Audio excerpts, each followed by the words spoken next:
This is SSN Story Studio Network.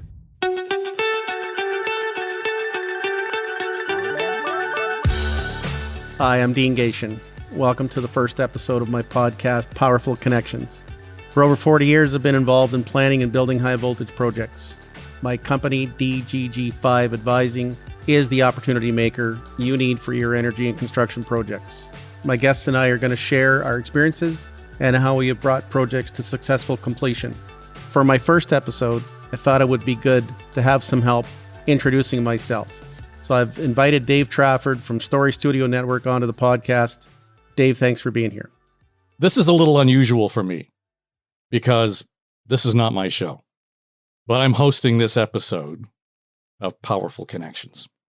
And the reason that I'm doing this is because as we explored the ideas behind this and Dean's company and the idea that this tells an extraordinary story about pretty complicated infrastructure. But I always find, Dean, that guys like you, they suffer from the curse of knowledge. You got all that brilliance rolling around in your brain that sometimes guys like me need time to catch up to what's going on in there. Listen, thanks for lending your voice to the Story Studio Network. And I'm anxious to, first of all, just to kind of get a little bit of background in terms of what it is you do. You talk about the large power projects that go on right across the country. They're, I imagine, each one unique, each one more or less complicated than the next. But there is no necessary template for how you execute these complicated infrastructure projects. Yeah, there is and there isn't. The issues that people get into, and I can only characterize them as you don't know what you don't know. And through a lot of the things we've done in experience and knowledge and School of Hard Knocks and growing up through this and seeing the successes and the failures, there is kind of a template that I'm trying to bring to what I do. And that's why my focus was 5 services, because there's many services required, but the planning part, the risk review part, the thinking out loud of how the result will be detailed, scheduled, logged out, those things are what we call the devil in the details.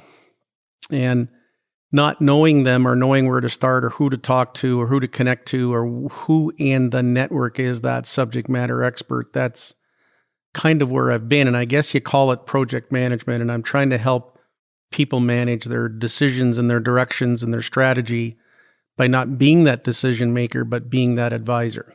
Mm-hmm. And a lot of this came through all the things that I've done over the years in many decades of being in the power business and our family business and being a business owner and being involved in associations and helping customers get to where they got to go to. Is I got to a point where I did the director's education program through U of T and the Rotman's School of Management. And it was truly the right time to do it at this moment in time when we knew we were probably getting out of being an owner and helping expand our business into being something bigger, and it was time to move on. And this just seemed to be natural to go to that coaching, mentor, advisor stage.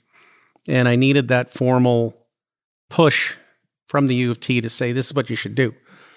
And out of talking to more people, like my friend JP Gladue at CCAB, he had just started Makwate, and I asked him how he got there, and he said, you need help. And everywhere I went was help. Rena Bast, who helped me with my strategy, and Leslie Robb, who helped me with my website and branding and so forth, and who led me to Aaron and Jamie at SSN, because I said, I want to do something more to get the word out of what I'm doing so I can help more people, because there is going to be, from all of the activities we're doing, some guidance and templates that will come out of this. And that's kind of the stride of what I want to do, is to show people how to get there. What's the outline? What's the template? What's the plan? And so that's when we focused on the services that I do, and they start with relationship building. And the business development part has always been key and connected to relationship building.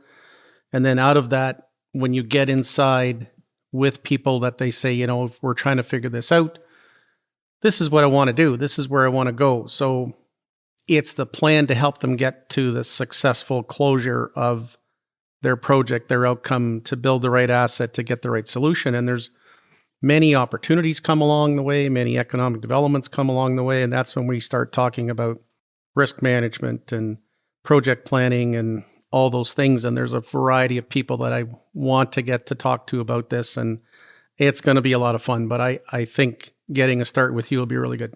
Okay, so and it's as you speak about this, and I know specifically you're talking about large power transmission projects, small, medium, and large, but the large ones are the ones that get more complicated. And but as you describe what you were just talking about and the journey you've gone through and the advice that you're kind of walking through, this sounds very much like a template. Let's use the word that could be applied to a whole bunch of other businesses. I mean, correct. That strategy, those 5 steps, are the kind of thing that's probably the backbone of any successful projects, business, startup, or larger institution. Where I find it's interesting in terms of the things that you're navigating are often intersections of just different jurisdictions. And that might be more complicated than the technology you're talking about. It is. And how do you, again, right back to your first point, relationships are important, because you may be talking to 2 or 3 different levels of government. You might be talking to a First Nations community. You might be talking to an international partner because it somehow crosses the Canadian border into the U.S. How often does someone who comes to you misunderstand that web of communication or the ability to navigate it? Often. And usually that's why I'm getting a call. Somebody's heard about something or somebody's seen something or somebody that's involved in one step along the way. And it could be a political advisor, a lawyer, an engineer, a general contractor.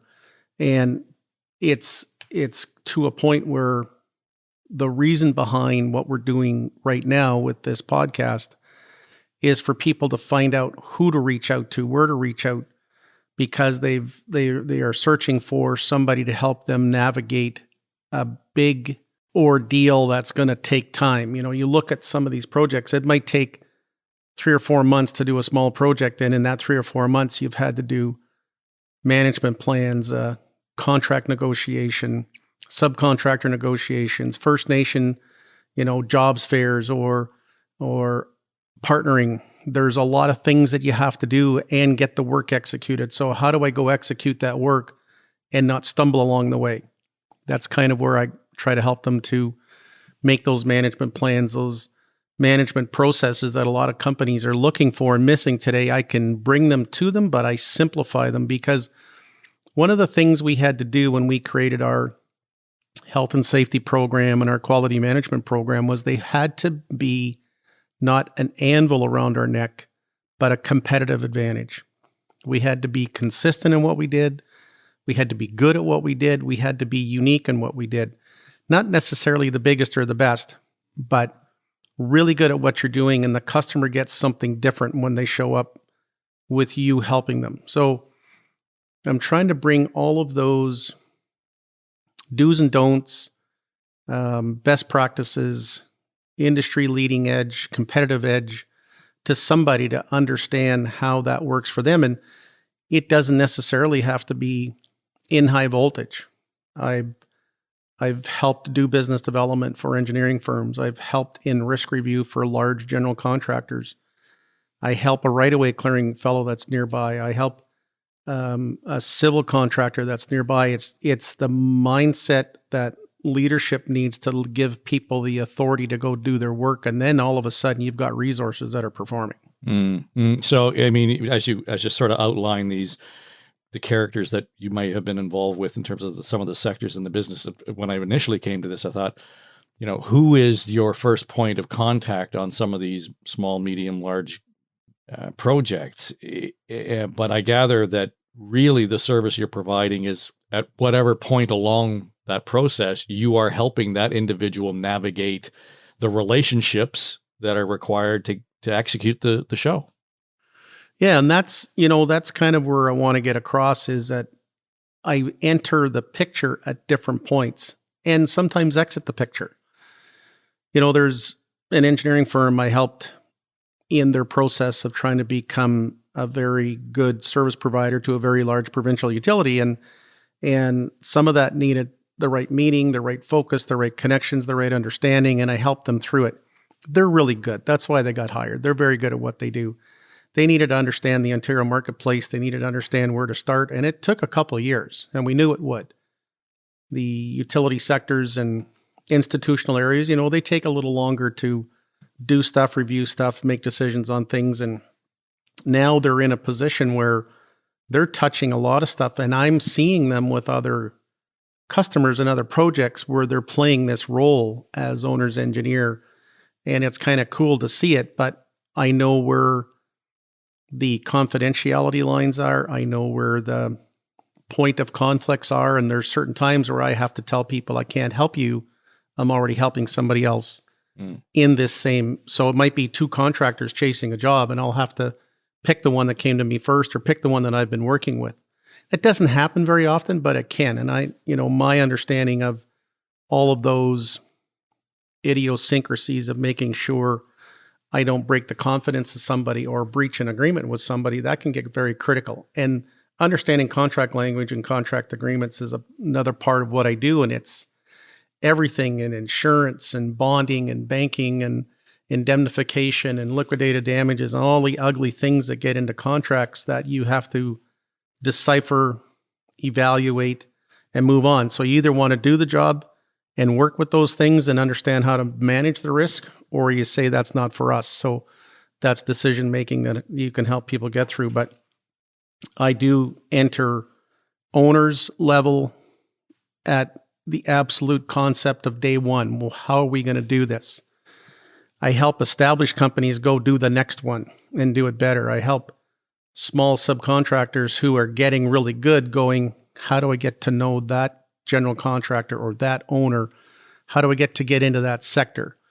That's where I help them open doors for them. I've done that recently for 3 or 4 companies, and the relationships have everybody flourishing and making money and doing well. And that's what I want to do, is connect the right people at the right place. Yeah. So, I mean, the years of experience from the technical perspective are one thing, but the ability to broker the relationship that's most effective for the project, I think, is the secret sauce we're talking about here. Yeah. Like I've got a current project that I'm kind of entering at 3 levels, and I'm trying to keep the picture separate for myself, but I'm seeing the bigger picture with the owner and developer, and they're trying to do something with a request for service. And they've made the request so big, they've eliminated some of the really good players. And so I've told a couple of the players, go talk to this person and talk about this job with them.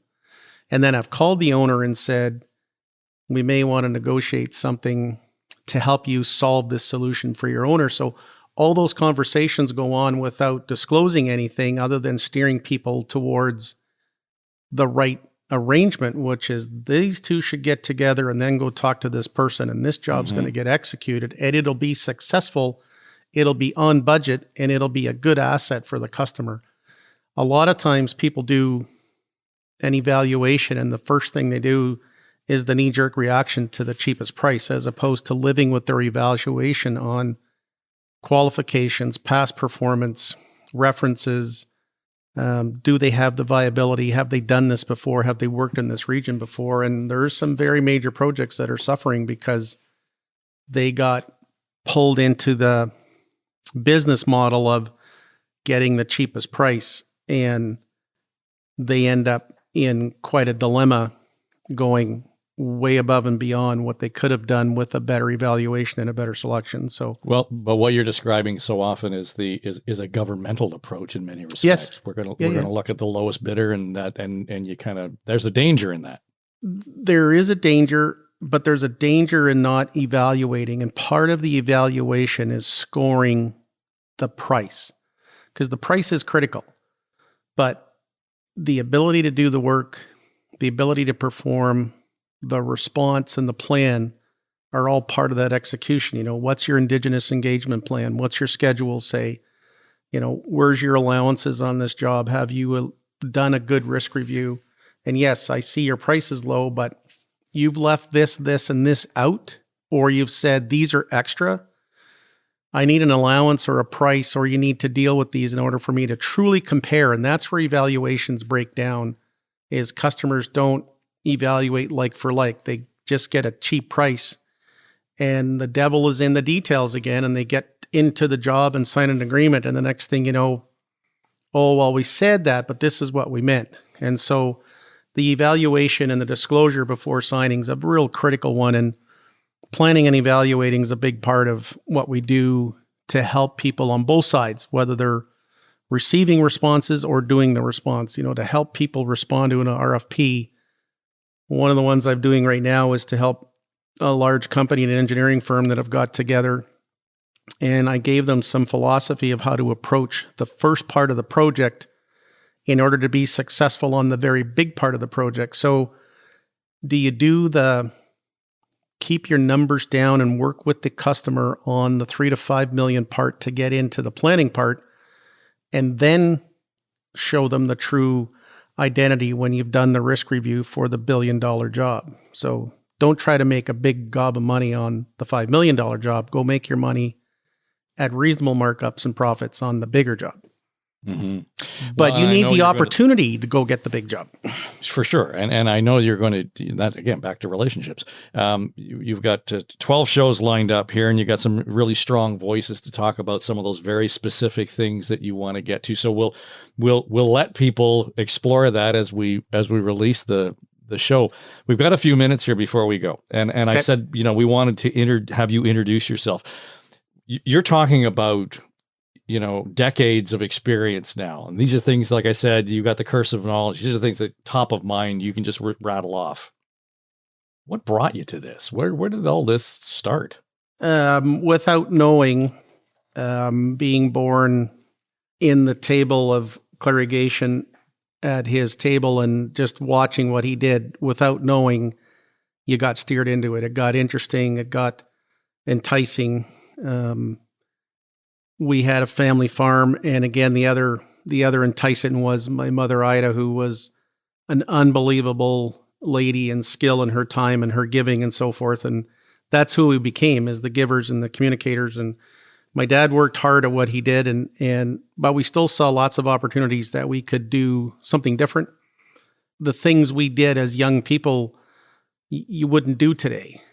I was operating a tractor at 10 years old. I was doing things for my dad, unloading equipment at 14 years old. I was working underground at Denison Mines at 16, but at the time, there was no rules in place.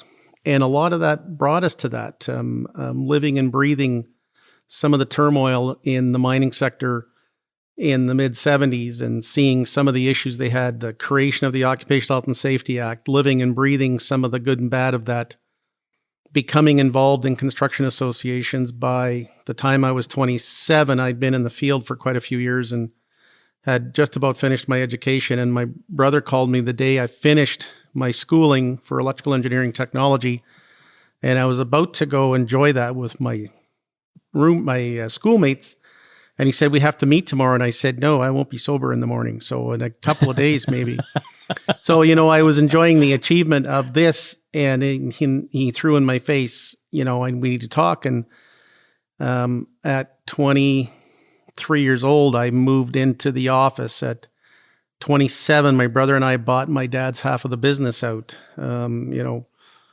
By 30, we had experienced one of the worst things you can in a business is we started doing a job and got stiffed on a lot of money. And so we learned contract language, we learned negotiating, we learned guarantees, we learned what bonds were and all of these things. And the more I got involved in association work and provincial work, the more we realized we needed to get better. And it just drove us to better. The standards we had to meet, the training we needed, the safety and quality came into our thing. We became the first ISO certified line contractor in the mid-90s. That was unheard of.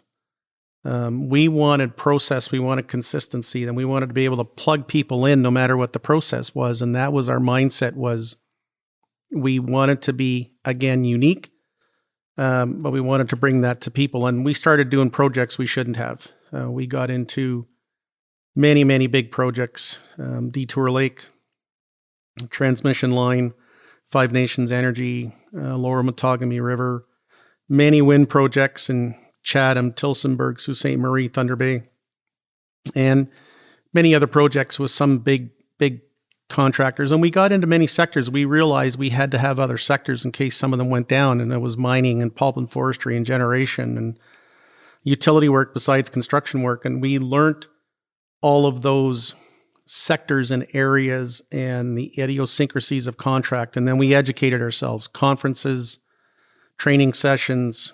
We learned risk management. We learned contract language. We understood insurance and bonding and business development really well. And it brought us to a point of getting into manufacturing equipment and so forth. And when we got to 2014, we decided we just didn't have the pockets to go chase what we wanted. So we sold our business and tried to make it a bigger thing. And as the years went by, my brother retired, and it was time for me to move on. And that's when I decided I wanted to do what I'm doing today and help as many as I could, because I'd been through the ringer, and it was time for me to help others get better. And, that's kind of where I'm at, and what I want to do with this podcast is to just expand on that. Well, and again, it started off by saying so much of what you talked about might be specific to the industry in the particular sector around the power sector and energy. But, there are a lot of lessons I suspect people are going to be able to glean as we move forward. There are. And what I learned from talking to you is that you're a natural mentor. So I think you're probably the good guy to have in the chair. Dean, I'm looking forward to hearing the series, and welcome to Story Studio Network. Thanks very much.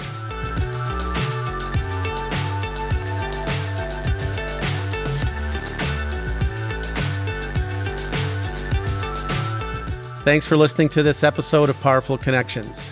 Get in touch with me on my website at DGG5Advising.com, or find me on LinkedIn at Dean G. Gation. See you on the next episode.